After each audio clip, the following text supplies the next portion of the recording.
Welcome to Legion 101, the beginner's guide for Legion Tower Defense 2. LTD 2 is a competitive tower defense game you can play in teams up to 4 people. I'm Bonny, playing since the very first day and competing at the top level.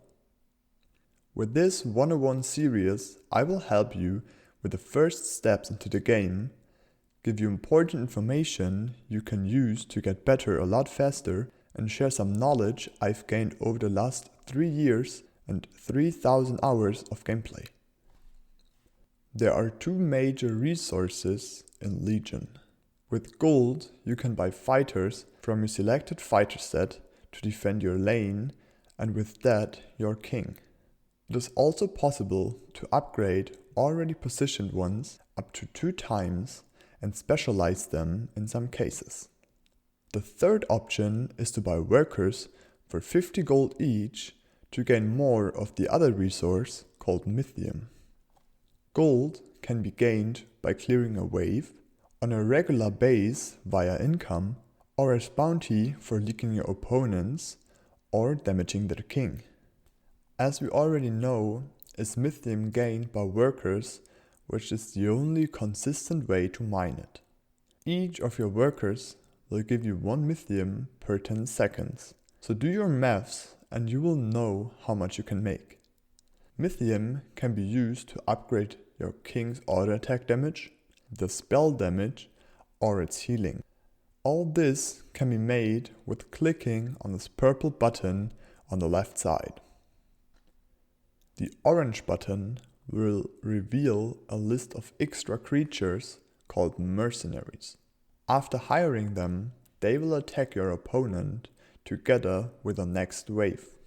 Sending them requires you to have a certain amount of Mythium as a price, which is displayed under the creature's name.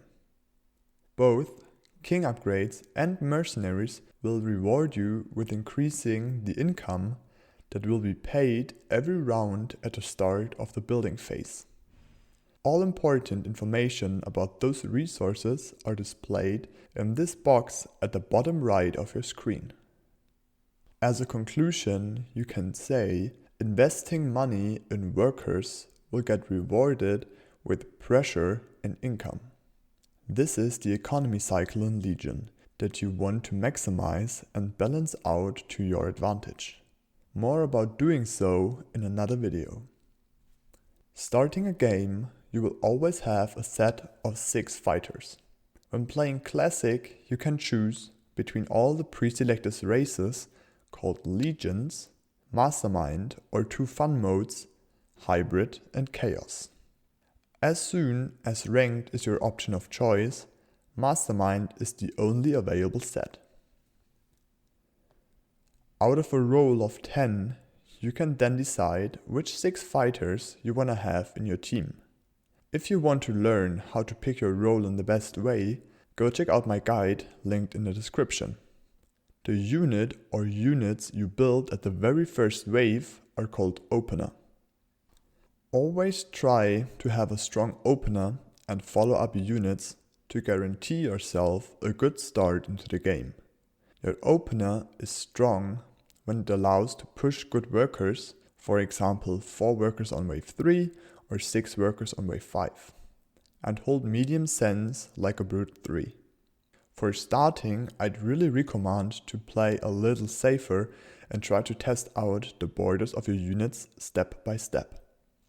Ending this first video with 2 very useful tricks that help you getting better fast. Pressing F10 in-game will show you information about the upcoming waves. Here you can see their attack and defensive types, what is best to build against, and if the wave has a special ability you should be aware of. In the recommended value column, it shows what value you should have around to hold the wave. Those are non-static numbers that will change if you got no send for a long time. Information about your value can also be seen at this bar in your info box. F11 reveals a matrix that shows us how the different attack and defensive types perform with each other. For example, Swift Armor only takes 80% of the damage dealt by impact sources. Especially in the very first games, you should have those charts open to get a better overview of the game. That's it for the first video. I hope you enjoyed it. See you next time and good luck in your games.